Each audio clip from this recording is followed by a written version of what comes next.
Deputy Governors, Mrs. Ramanathan, senior management, colleagues. Now, it's a great privilege and honor to be here with you as the Governor of the Central Bank of Sri Lanka. The Central Bank of Sri Lanka is one of the great institutions in this country.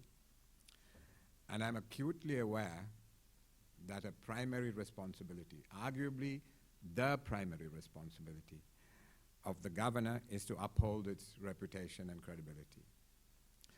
And then I can assure you that I will do my utmost to do so at all times.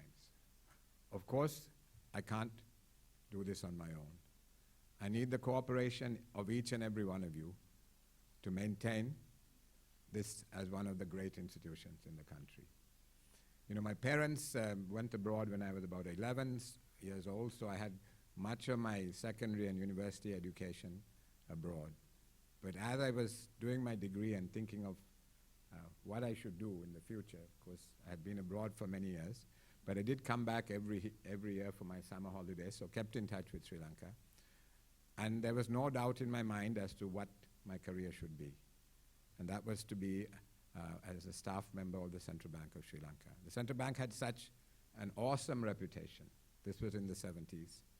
If you think of the iconic figures who have been on the Central Bank staff, these are legendary figures in this country. I don't want to mention any names because I might miss some out. But you just look back through the history of the Central Bank and you see some great names, people who have made massive contributions to this country. So I wanted to be part of that narrative. And so I came back and started life as a probationary staff officer of the Central Bank. And I must tell you, when I was working for the Commonwealth Secretariat almost for 20 years, as Dr. Nandalal said, obviously one travels around. There are 54 members of the Commonwealth, and so we've been to many countries, and invariably there are various occasions and you're introduced. And I was always introduced by saying that I started my career in the Central Bank of Sri Lanka, and that was a great source of pride to be able to say that I started my working life in this institution.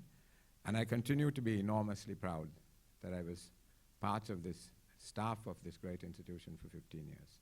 So in a way, it's coming the full cycle. It's like coming back home after a long absence. It's a great pleasure, privilege, and an honor to be able to come back. Now, of course, I'm deeply indebted to His Excellency the President for appointing me as the Governor of the Central Bank of Sri Lanka. I'm also indebted to the Honorable Prime Minister and the Honorable Finance Minister for supporting my appointment. And I very much hope that I will be able to fulfill the trust they have reposed in me. Now, when I met the President, he just told me one thing. He said, do your work in a straight way and do not fear anybody in discharging your duties. Now, my intention is to follow his direction and to carry out my functions according to his wishes. Now, when I met the Honorable Prime Minister, he laid out his vision for where he wants to take this country. And there is a big role for the Central Bank. And in many ways, if we are not able to fulfill our functions in the way it should be fulfilled, in terms of creating a platform for macroeconomic stability with strong macroeconomic fundamentals, having financial sector stability, so there's confidence right through the system, nothing else is possible. That is the first step, to get strong macro fundamentals, to have the financial sector, which is the lifeblood of the country, stable, and people within the country and outside having confidence in it. So that's our responsibility. And as I said, because I genuinely believe that nothing else will really take off unless we are able to do our job well, to do our fulfill our functions well. So we have a big responsibility. And I look to all of you for assistance and cooperations in doing this. As the Deputy Governor mentioned, I did play a little bit of sport in my youth. And one of the lessons that I learned, the key lesson probably from playing sport, is that a captain is only as good as his team. You know, however smart or clever the captain is, unless his team has talent and there's teamwork, it's not going to work. Now, having been through the process myself, I know how the central bank recruits its people. It is able to draw on the best people in the country. So in front of me, I know there's enormous talent. And the important thing, though, is that talent alone is not enough. We need to be absolutely together for that talent to bear fruit, to contribute to the development of this country. We need to work as one. We need to have common objectives. Not all of us are going to be, fond of each other. That's human nature. But we need to be professional enough to put those things aside and to achieve our common objectives. And now there are a number of important things that need to be done, which we, once I've spoken to the senior management, it's only 48 hours since I knew about this appointment, which is a bit of a surprise as well. So I'm not as well prepared as I would like to have been before I came before you. But I certainly will be talking to the deputy governors, the senior management, and eventually the monetary board to work out what we need to do. And then maybe at that point I will speak to you again to share with you what we have to do in the next 3 months, the next year, the next 5 years. We need to think through. Because as I said, the central bank has to really set the tone, to set the framework for everything else to happen.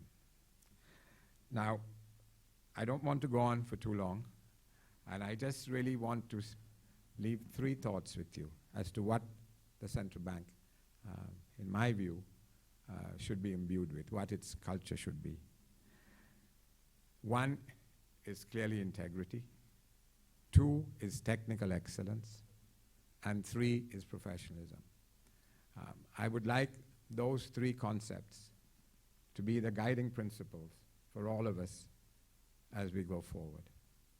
And if any of you think that I am not living up to those principles, please find a way of, it used to be the 9th floor. I don't know what it's called now, the 15th floor, is it? Yeah, okay. Please find a way of getting that message to the 15th floor, that I personally am not living up to those 3 principles. Because that, in terms of leadership, that's important. I need to be able to set an example. And I'm going to do my best to do so. And if there's ever any shortcomings, as I said, I would like to hear. I want to encourage a culture of discussion, of debate, of openness. So please help me to do that. It should never be personal if somebody has a different opinion to you.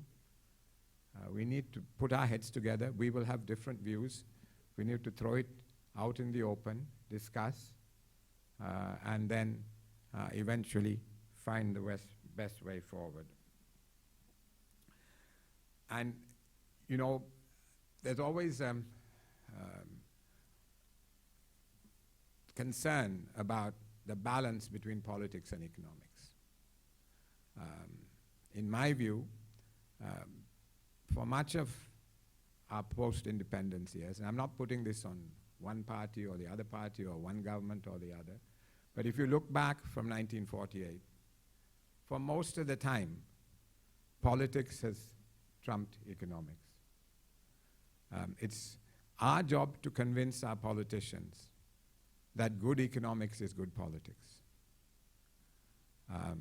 We need to, as a central bank, to get away from the cycle of stop-go policies, of creating artificial booms through misaligned policies.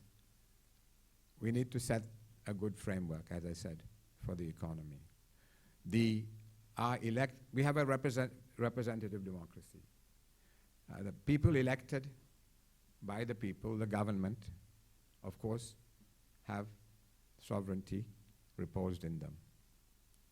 However, the Monetary Law Act sets out some very specific responsibilities for the central bank. And it is up to us to fulfill those responsibilities in a very technocratic, objective, and free way. That is not to say that we should be criticizing the government of the day. That's not our business. But there are channels through which we can get independent advice through the government. I'm very keen, and I've spoken to our leaders too about this, that the central bank does its work independently and in a technical way and discreetly advises the government about what we think is the best way forward for those segments of policy and practice for which the central bank has responsibility. So I need your cooperation. Thank you. Thank you very much.